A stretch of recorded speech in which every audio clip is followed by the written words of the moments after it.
Surtees, a champion chooses his Grand Prix heroes. Tazio Nuvolari, Rudolf Caracciola, Bernd Rosemeyer, Alberto Ascari, Juan Manuel Fangio, Sterling Moss, Jim Clark, Graham Hill, Mike Hailwood, Niki Lauda, Ayrton Senna, and Nigel Mansell.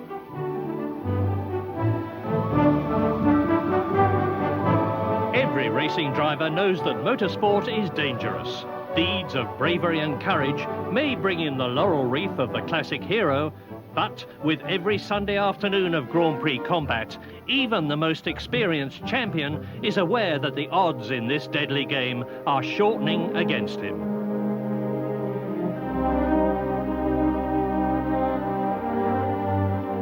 Fire remains the most fearsome hazard.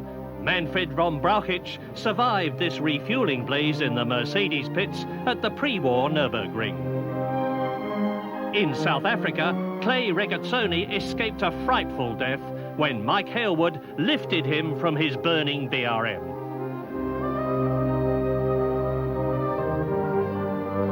From his home in a quiet corner of southern England, John Surtees has seen it all. He's one of the few survivors of what may prove to be motor racing's most heroic and dangerous age. In the 7 years after he gained the Formula One World Championship for Ferrari, Surtees saw no less than 57 of his fellow drivers killed racing. He counts himself lucky to be alive.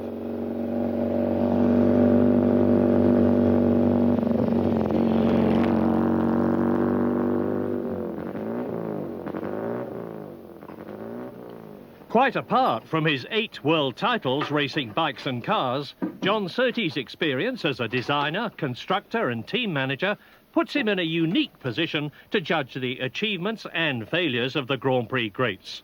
And in the grounds of his Surrey manor, Team Surtees still goes on racing. John Surtees was only 22 when he won his first world championship, riding for the Italian MV Agusta team. He then took 6 more world titles in the next 4 years, a feat recognised by the award of the MBE in the Queen's Birthday Honours List. At the time, Surtees' success at home and abroad gave the newsreels plenty to talk about. Off they go in the German Motorcycle Grand Prix on the Nürburgring, and there's a strong British challenge in the 350cc event. It's the big race of the meeting, run over 7 laps of a circuit that demands the utmost skill. The result was a great British triumph. The first 6 places, in fact, the winner being John Surtees, number 50, who came in ahead of Hartnell and Chadwick. Fresh laurels for Surtees, now well ahead for the world title. Switching to cars, Surtees' first Grand Prix win was in Germany. He was 29 and driving for Ferrari.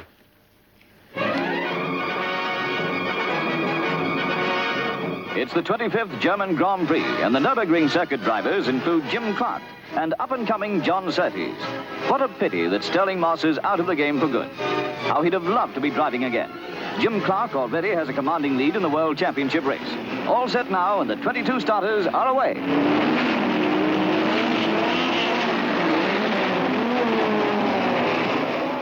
The race is 15 laps of this 14.25-mile circuit. In his Ferrari, John Surtees, number 7, going like a bomb and eventually leading the 10 cars still in the race.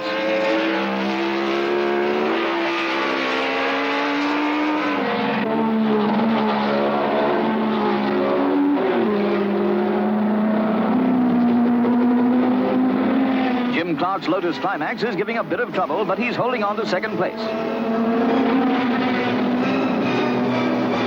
The end now. now, and the man flagged in first is John Surtees. The former motorcycle champion has won the fastest ever German Grand Prix at nearly 96 miles an hour. You'd have to train hard to stand the weight of flowers.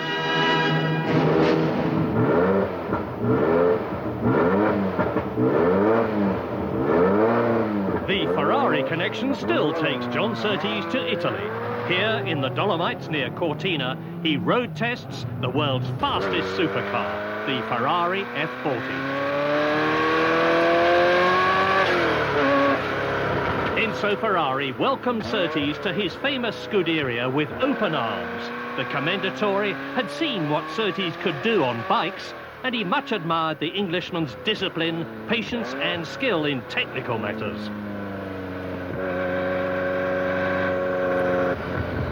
Surtees was perhaps the most hard-working, versatile and single-minded of racing drivers. Cooper Climax, BRM, Honda, Lola, Van Wall, he drove them all. But it was his 3 years with Enzo Ferrari which brought him his first world championship and forever gave him a special place in the hearts of the Italian crowd at Monza, who knew him simply as Big John.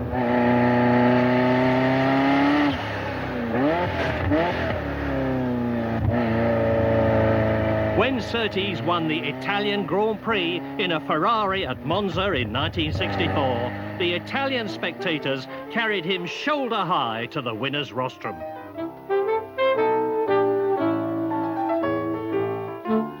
Tazio Nuvolari is one of John Surtees' motor racing heroes, not least because they both started racing on bikes. In the 1930s, on road races like the Targa Florio, Nuvolari's Alfa Romeo was virtually unbeatable.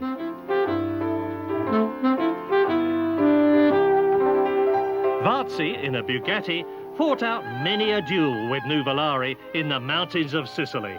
A giant trial of stamina in mud, sleet and high winds.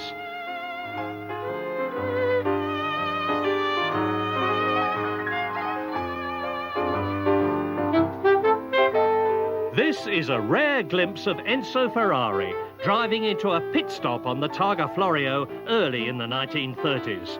He had 25 mechanics standing by and a waiter with 2 kinds of Chianti to keep the great man going.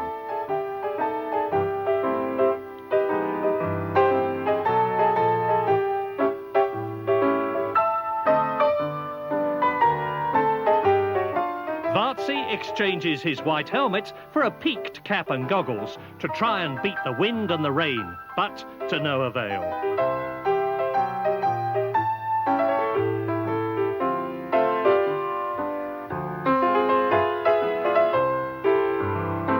Using Pirelli tyres, Alfa Romeo and Maserati won the Targa Florio 8 times in 10 years. But it was Tazio Nuvolari's courage in adversity and victory over physical pain and sick motorcars that made him a hero for all time. He had to be a hero because he was a hero in the people's minds. I mean, he was a hero to Italy.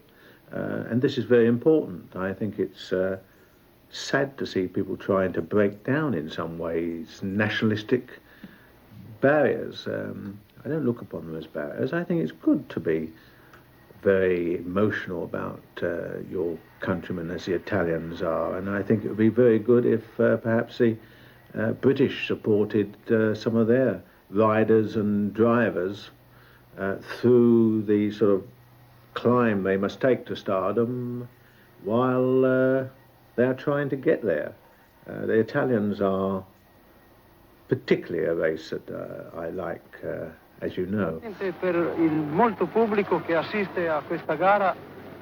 Over 2 decades, Nuvolari won more races than anyone else. His cornering on full throttle was always spectacular. With the sort of power and the sort of tyres that they had, I don't think he quite took a great big boot of the throttle, otherwise he'd been off in the sand somewhere. But it would appear that this sort of driving by the seat of the pants that you've got to do with a motorcycle in particular, and this sort of sensitivity he brought into his car racing, and that he did start to sort of counteract this fairly large amount of understeer which would appear to be in most of these cars to start with, by this technique of, frankly, setting the back out and straightening the corner that way, i.e. on the throttle. 1938, the Donington Grand Prix. Nuvolari takes on the mighty Mercedes-Benz Silver Arrows and beats them in his Auto Union. A dazzling display as the prospect of war with Germany starts to throw shadows over the motor racing scene in Europe.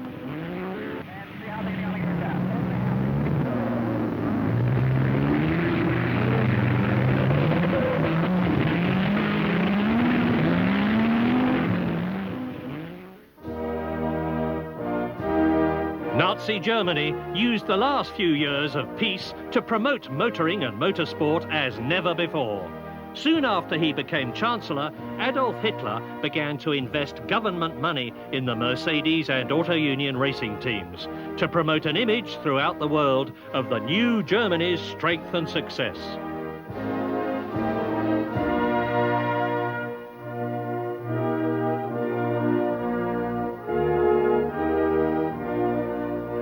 Playing an important part in all this was a German national hero, Rudolf Caracciola.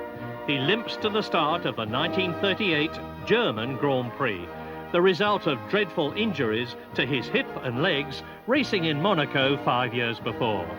Doctors said he'd never walk again, let alone drive a racing car. But within weeks, he was back on the track, handling his heavy Mercedes in the wet at Monte Carlo with delicate precision that earned him the title of Rainmaster.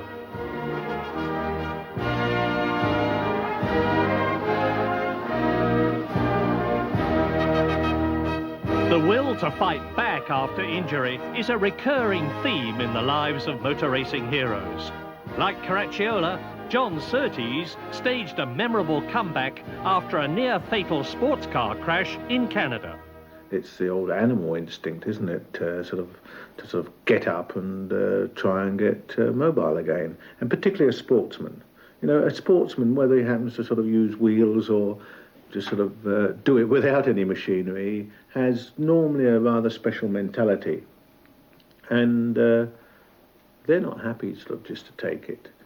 And I'm sure that the same applies to all the people who have been injured in sports, wasn't particularly concerned at the time that, oh, I must be back in racing, I must be this. My main preoccupation was to, frankly, get out of a hospital bed and become a mobile human being again, someone who could sort of go along and at least walk and take an active part in life. And I'm sure that the first preoccupation is to do that. Secondly, obviously, you have that motivation to sort of want to come back. And that motivation is there because racing is not, particularly in those days, not just a question of money. It was a question that it was a way of life. And that this relationship which you created with machinery was something very special with you. And this sort of competition within the very top small group of people was very intense, and I'm sure this applied to any age, and you wanted to sort of stamp your mark on it. As the race nears its finish, all eyes are on Rudolf Caracciola, who has already won the trophy 5 times before and looks like hitting the bull again.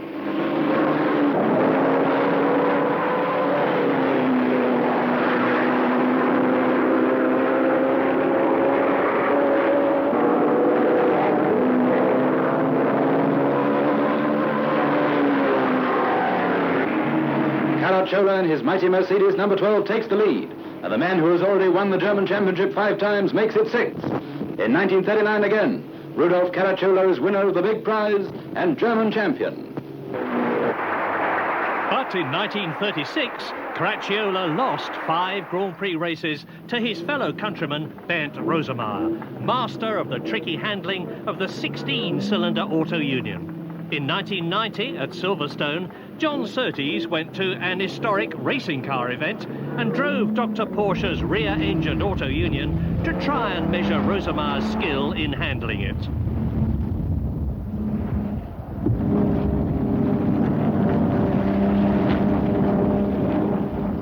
On the Auto Union, the impression I gained was that certainly on the Nadgery type circuits, the sort of traction and the way it worked through the slower corners could have made it actually much nicer to have driven. But against this, you wouldn't have had quite that same positiveness on the high speed areas. And I'm sure that it was very much a fingertip, although you had to sort of hang on to it. It was also one of those where you wouldn't be taking great handfuls of steering wheel on the high speed side. It would be very much a relationship between what you did with that wheel and what you did with that right foot, because it would have been a fairly delicate balance. And so the higher speed corners, I think, very tricky. Bernd Rosemeyer was dashing and debonair. German newsreels recorded all his triumphs on the Nürburgring and in New York. Jetzt hat Rosemeyer die Führung gekämpft. Rosemeyer hat die Spitze behalten. Mit 137,5 Stundenkilometer erzielt er neuen Eifelrekord und siegt 50 Sekunden vor Caracciola.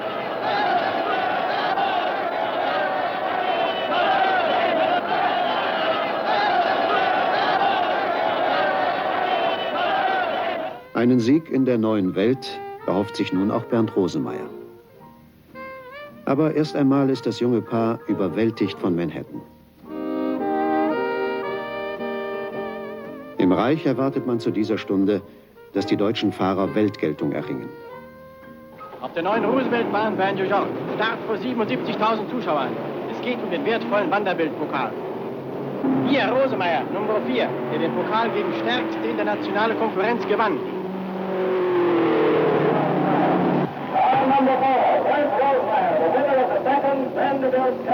Caracciola auf Mercedes-Benz. Auf dem ungewohnten Kurs gelingt es Rosemeyer tatsächlich. Er gewinnt. Siegesprämie, eine damals märchenhafte Summe, $20.000. But tragedy cut down Rosemeyer in his prime. On a bleak morning on the Frankfurt Autobahn in January 1939, he set out to recapture the flying kilometre record he had lost earlier in the day to his Mercedes rival, Caracciola.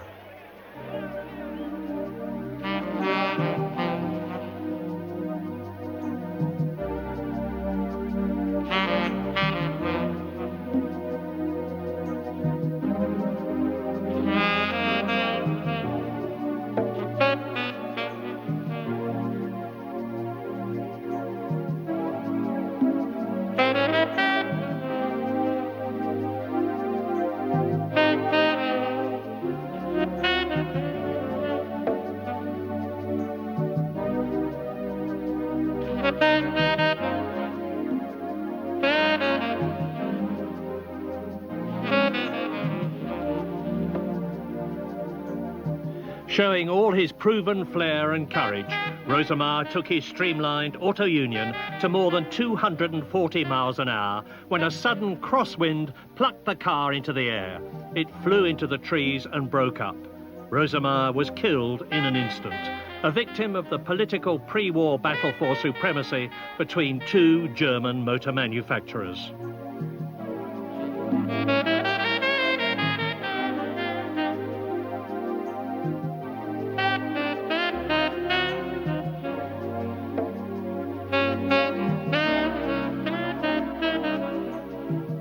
I think the most important thing is to know why.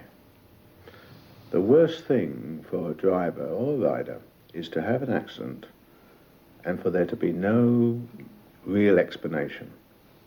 Because if there isn't an explanation, in the way of a mechanical failure or something else, it just comes down to the fact that you made a mistake. But at the time, you don't know how you made that mistake. In Canada, my accident was caused by a front upright being incorrectly machined and being in fact a wrong casting, and it burst.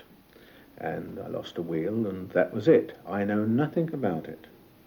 That was told me by the mechanic who was there when I came to in hospital, and it was quite reassuring. Although it was very annoying, it was also reassuring that frankly, it wasn't my mistake. It was a mechanical accident. And I think this is the biggest fear of all drivers and riders, the threat of a mechanical mistake, either on the part of the assembly of a car or just a plain failure.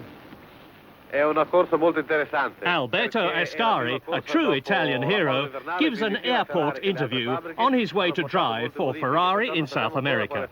Ascari won the Formula One driver's title in 1952 and 53, setting up the still unbeaten record of 9 successive Grand Prix victories.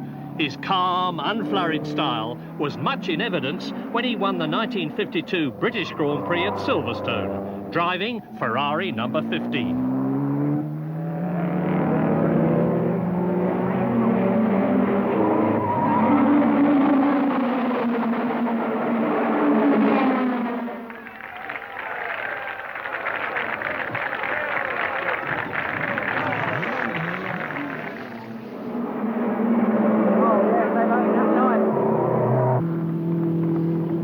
Alberto Ascari was always good to watch. He was never aggressive and as fast as Fangio.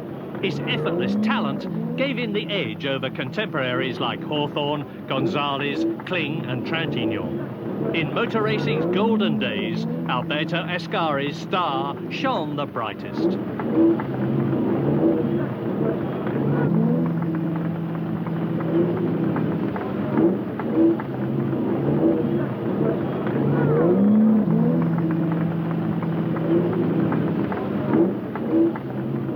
But Ascari was a superstitious hero. He made a point of always wearing a blue helmet. The day he borrowed Castellotti's white one, he was killed in practice at Monza. He was only 36 and had survived crashing into the harbour at Monte Carlo only 4 days before. I think we're all superstitious in some way or another. It may be just in having developed a way you do things, but it turns into a superstition, you know, where you may always get into the car one particular way. It may be that you wear or you dress yourself one particular way for race meetings or one order.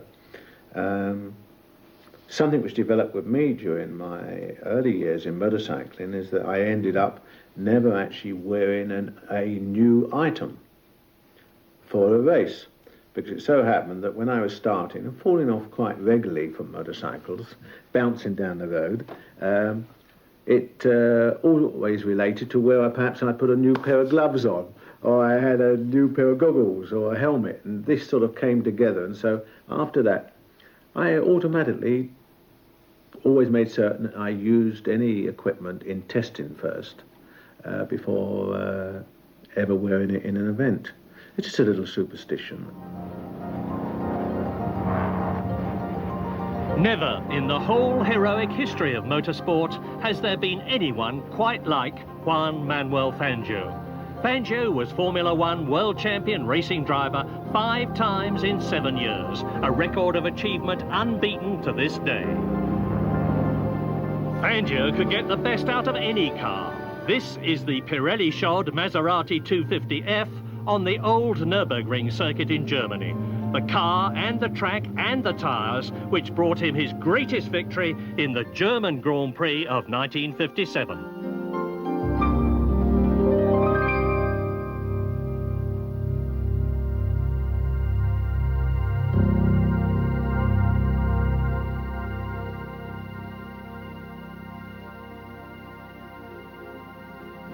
At the Nürburgring the year before, there was another Fangio triumph in the German Grand Prix, this time in a Ferrari.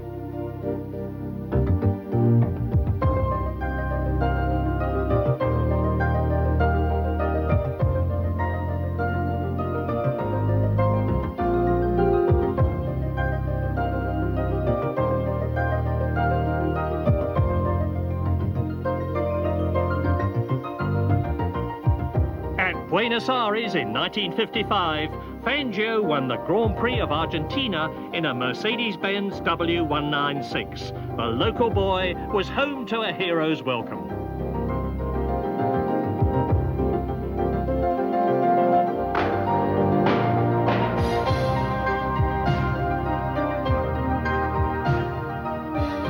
5 months later, in the Grand Prix of Belgium at Spa, Fangio was first again, with the British driver, Sterling Moss, hard on his heels in another Mercedes.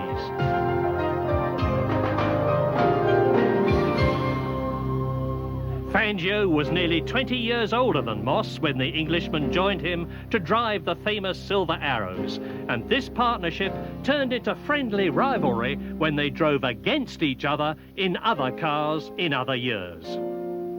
Sterling Moss was extremely highly rated, and he said Fangio is the greatest.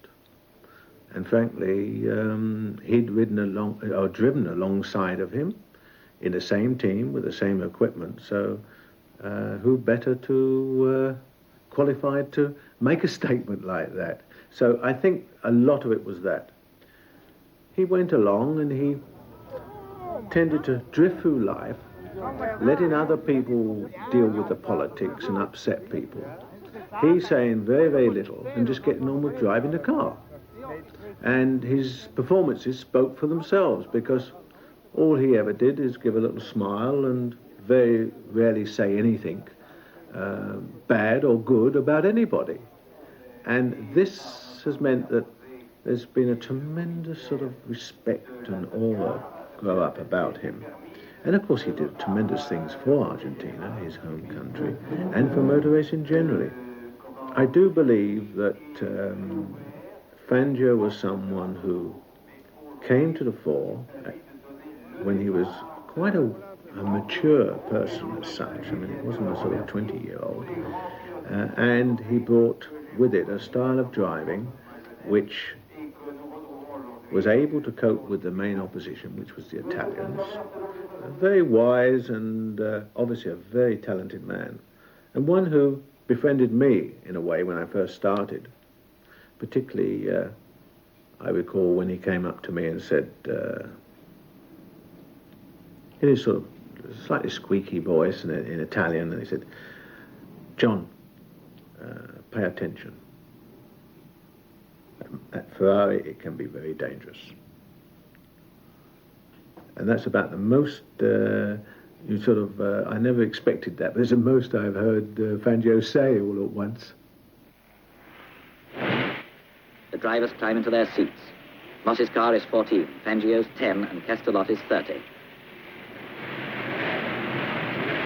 In the second row, Berra and Farina. Spa, the Belgian Grand Prix, 1955. Once again, Fangio and Moss lead the Mercedes attack.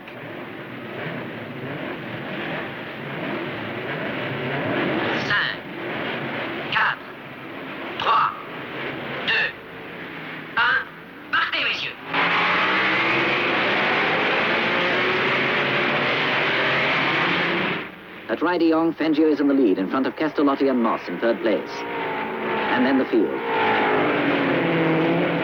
The Mercedes leaders at La Source. Fangio brakes and corners perfectly, but Moss is right there breathing down his neck. After Castellotti, the pack, with Kling and Farina still fighting it out.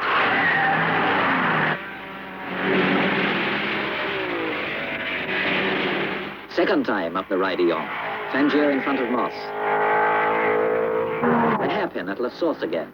From over 100 miles an hour down to below 30 in a few yards. This corner is a classic test of driving skill.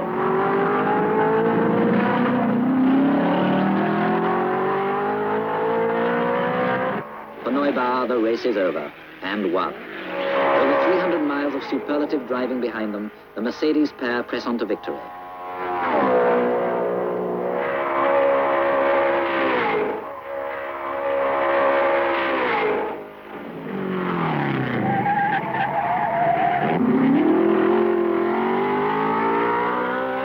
And Monsieur Beckham's checkered flag puts the seal on Fangio's win.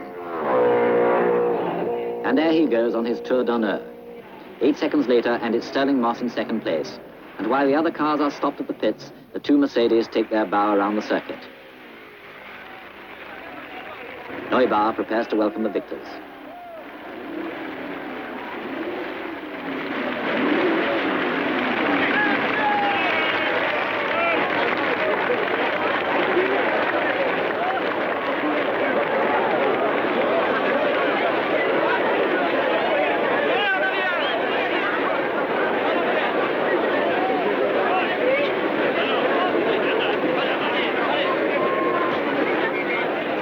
Mercedes team manager, Alfred Neubauer, described Fangio and Moss as the train because they were so often first and second at the checkered flag. But would Stirling have done better for himself if he hadn't been under the influence of Fangio and Mercedes for so long? I mean, an opportunity to drive for someone like Mercedes at that time is rather like they're queuing up to drive for Williams today. I mean, what other alternative did you have mechanically? Although I wouldn't have thought in some areas they were necessarily as far ahead as people would make one believe. I think at times that the car was rather difficult to drive. But just the same, the whole team package was such that you couldn't refuse the offer. And it was one chance in Stirling's life where he had the equipment to actually sort of win the World Championship. As it turned out, and for whatever reason, whether it was just that Fangio was faster or not, I don't know. Stirling says, yes, it was. Perhaps that was the case, or perhaps he was being kind to Neubauer and Mercedes. Mercedes, with Fangio driving one of their new 300 SLR sports cars, went all out to win the 1955 Mille Miglia, 1,000 miles of racing on the open roads of Italy. Developed from the Mercedes Grand Prix car, a second Silver Arrow went to Stirling Moss and Dennis Jenkinson. Carl Kling and Hans Hermann drove two more.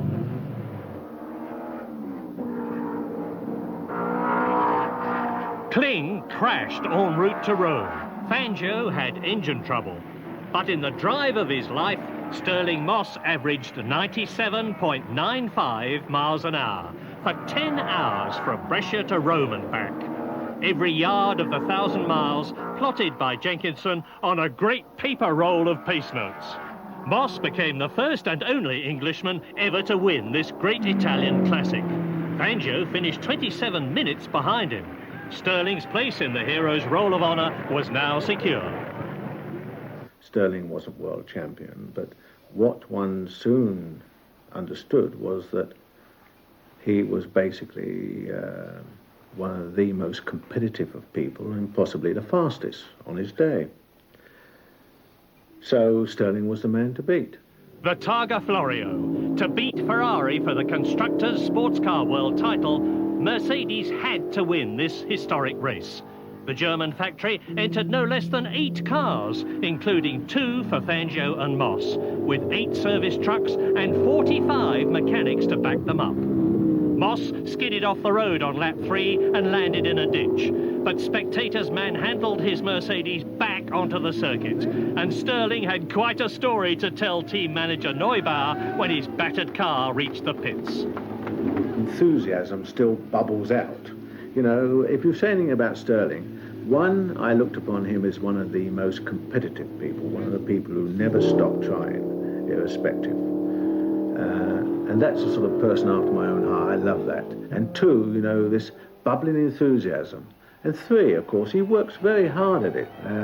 But, you know, good luck to him, because he does have this genuine enthusiasm. It's not a question of he does it for money. He does it because he really loves being associated with the world of motorsport. It's his life. It's the start of the race of 1,000 corners, the Monte Carlo Grand Prix, 200 miles of twisting streets and sudden hills. It's never been won by a British driver yet, but Stirling Moss in Maserati number 28 is out to put that right. He takes the lead from the start. He's got another reason for wanting to win. If he does, it'll be his first Continental Grand Prix victory. Fangio, Ferrari number 20, and Berra, Maserati number 30, are on his heels, but Moss holds his lead. Later, Fangio has trouble and takes over Peter Collins' Ferrari number 26. But by now, Stirling Moss has lapped everybody else and is half a minute ahead of world champion Fangio. He streaks over the line, the first ever British winner, with Fangio second and Jean Berra third. Moss would retire from racing after a near fatal crash at Goodwood. But another British name was soon to take Stirling's place, Jim Clark, the quiet Scottish farmer who, in partnership with the brilliant designer and founder of Team Lotus, Colin Chapman, became the youngest ever world champion. He was also the first British driver to win at Indianapolis, and without doubt would have gone on to much greater things but for his early death racing at Hockenheim in 1968. The main thing about Jim is he had a certain peace with himself. Obviously he would get het up and everything else, but on the whole he managed to stay relatively calm and not get, may sound strange, not get too intensely involved. He had the sort of ability to get involved when he got in the car, and once he was out the car, he didn't give the appearance of being involved. It was almost as if he'd switched back to being a farmer. And I think this was one of his strengths, in that he was able to switch off. And in doing so, this meant that he had a lot of his energies he was able to sort of channel in to exactly what he was doing at the time, i.e. when he jumped into a race car. And he was then extremely calm and calculating and collected. Had a very smooth driving style. In 1967, when Jim Clark's Lotus 49 appeared on the grid for the first time, powered by the Cosworth 3-litre V8, the shy, unassuming Scotsman seemed virtually unbeatable, despite strong opposition from giants like Brabham, Hill, Stewart and Surtees, and the kind of circuits that left nothing to the imagination.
The Nürburgring, Betty Hill and Colin Chapman watched Clark make one of his very few retirements. What was the secret of Clark's special relationship with the boss of Team Lotus? I think Jimmy loved driving cars. I don't think he was particularly interested in the mechanics or anything else of them. All he wanted was a machine, you know, which suited him.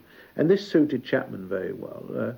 Chapman went along, acknowledged and recognised the ability of Jimmy, and then sort of virtually built his team around him, and it fitted in ideally. Jimmy's sort of size fitted in with the sort of car that Colin wanted to make, and he virtually sort of tailored it around Jimmy. And this relationship was that, I think the big thing was that Jimmy was probably totally honest. He didn't come into the pits and say, oh, I think I want half an inch more on the roll bar, or I want this or that done. He probably came in and said, Colin, you know, he's pushing a bit here at this point on the circuit, he's doing that. And Colin, with his intense knowledge of the car, remember Colin could drive a car virtually as quick as his drivers, as well as designing them, would go along and sort of think, oh yes, I know what's needed, try this.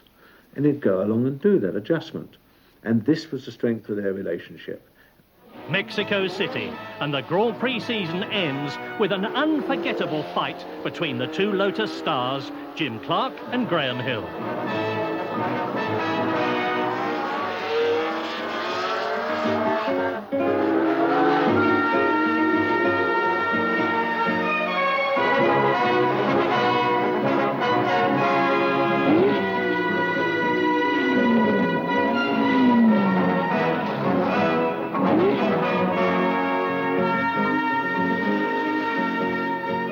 This time, Graham lost due to a broken strut, but he would soon win his second world title, Indianapolis and Le Mans. His good humour cheering up Lotus after Jim Clark's fatal accident. I suppose a modern sort of parallel to the career of Graham is Mansell, how Mansell sort of worked hard at it and sort of came along. I mean, he didn't sort of show that instant ability like Clark did of going very, very quickly. I mean, he's worked at it through the years.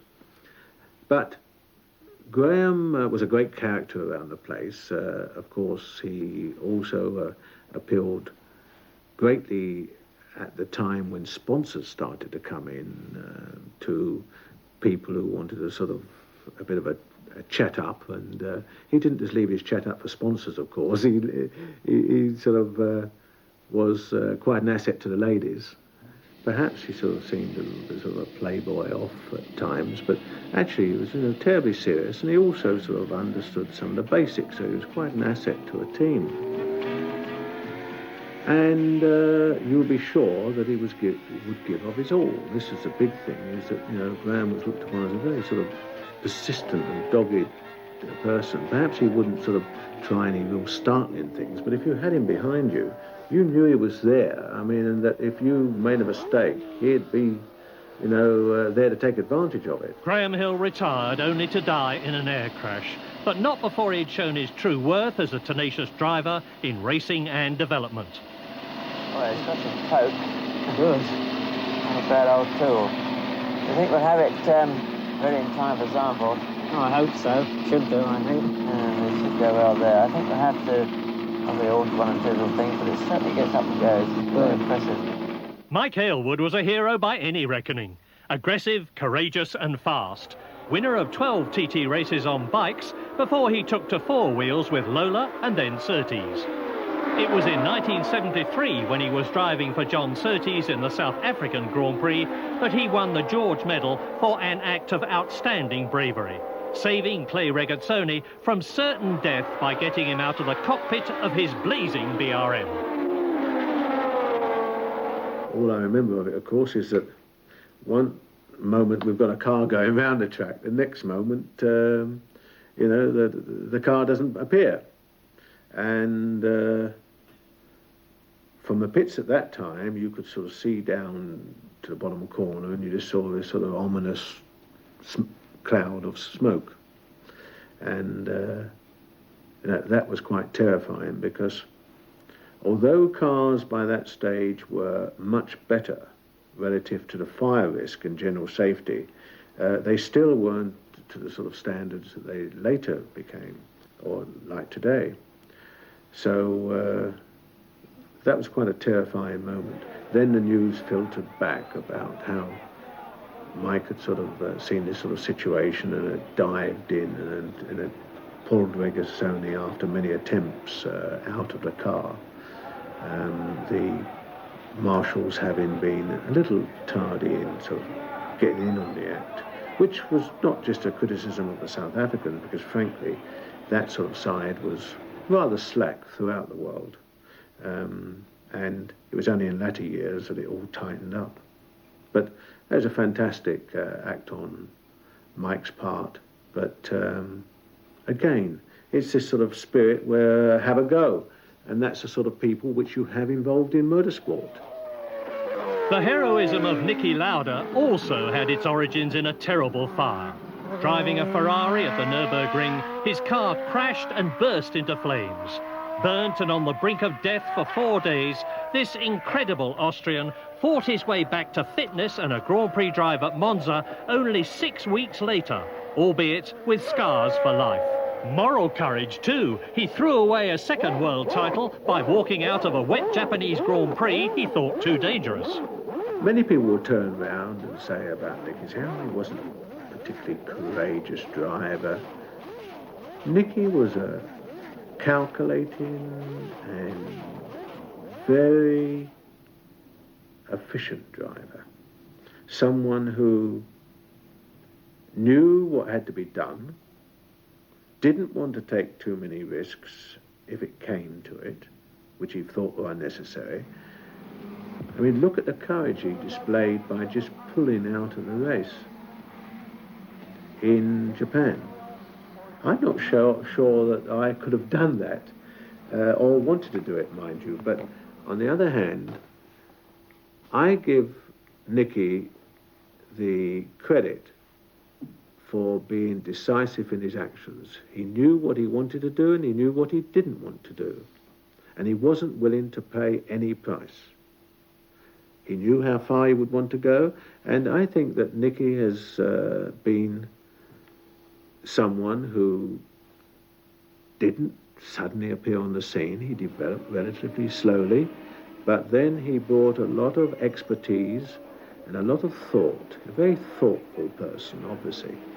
And it just goes to show, you know, how he sort of built things up in his other activities, that he is a thinker. And that shows from his performance, and it doesn't detract in any way from what you would refer to as courage. He was a very courageous driver, as you saw. He came back from this accident and he then sort of stopped racing and then he sort of came back again. Very calculated move, and he won the championship. A good world champion. Nicky Lauda's frightful crash at the Nürburgring led to its reconstruction. And in the inaugural saloon car race in 1984, Lauda drove a Mercedes 190 in the company of more than a dozen world champion racing drivers. And a young man recently arrived from Brazil called Ayrton Senna da Silva. In the lead now on lap 3, Ayrton Senna, the 24-year-old Brazilian who took over Emerson Fittipaldi's car at the last moment. Alan Jones disappears into the pits. Reutemann and Lauda are fighting it out for second and third. I was very impressed. If you noticed, there was a number of ex-world champions and would-be world champions who were busy cutting huge chunks of the circuit off, whistling through the inside of the curbs, and generally straight lining many parts of the circuit. Coming into the pits, asking Pirelli if they would put new tyres on so that they could qualify, etc. And there was Senna going round the circuit, clipping the curbs just by the right amount, using all the road, but no more. And of course going faster than all of them. And it was after that that I dropped a little note and said, if you want to put your team in order and get the right driver, you should take Senna. And that was to Enzo Ferrari. So the victor's garland went to the youngest man in Formula One racing, the 24-year-old Brazilian Ayrton Senna da Silva. The runner-up was Nicky Lauda, the Austrian double world champion, whose campaign for greater racing safety helped to create the new Nürburgring. The rest is history. Senna's unshakable resolve to be the best has sparked a bitter rivalry with Mansell and Prost that still goes on. The rivalry will go on for the simple reason that if Senna goes to a track, he will go to the track to do his very best and to win. That means that obviously the situation has to go on. He has, of course, already attained very considerable wealth, and of course he's also been world champion. So perhaps there isn't quite the same burning desire as there was a few years ago. But at the same time, I believe that this year you have seen a very calculating Senna who has done just as much as he thought that he should do in order to sort of keep in the running, bearing in mind that the car has not been competitive.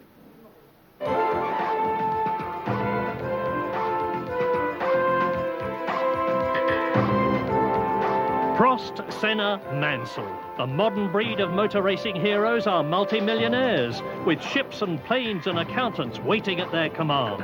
But once or twice a month, from spring to November, they have to return to do battle like gladiators in a 1990s version of the classic Roman circus.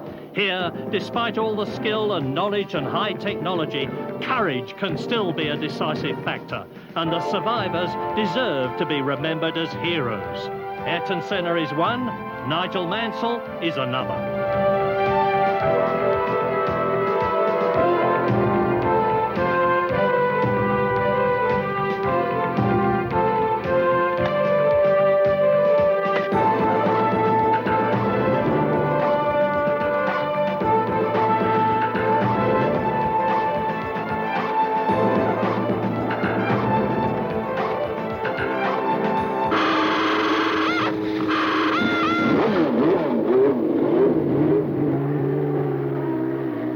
fact remains is that Nigel is a competitor. And that I love to see. I mean, he does have a go. At times, he's shown quite good racecraft, after all. I mean, he is world champion. And, of course, this year, to a large extent, he's been able to dictate. What is sure is that if he's got a car which, one, has sustained ability, and two, has the performance, Nigel will give of his utmost. This competitiveness, which obviously is a highly sort of charged emotional thing with inside, you know, as old man Fry would said, you know, no driver unless he's got a fire in the belly, you know, is any good. Well, Nigel obviously when he's driving has a fire in the belly. Okay, he's had the best car, but he's not the first world champion to have had the best car, car of a period. I mean, a number of those we've talked about had the best car at the time. So, yes, he's done the job. Of course, one can say, oh, what would Senna have done in the car, or what would Prost have done in the car? The fact remains is that Nigel was in the car, he was employed to win the World Championship, and he did it.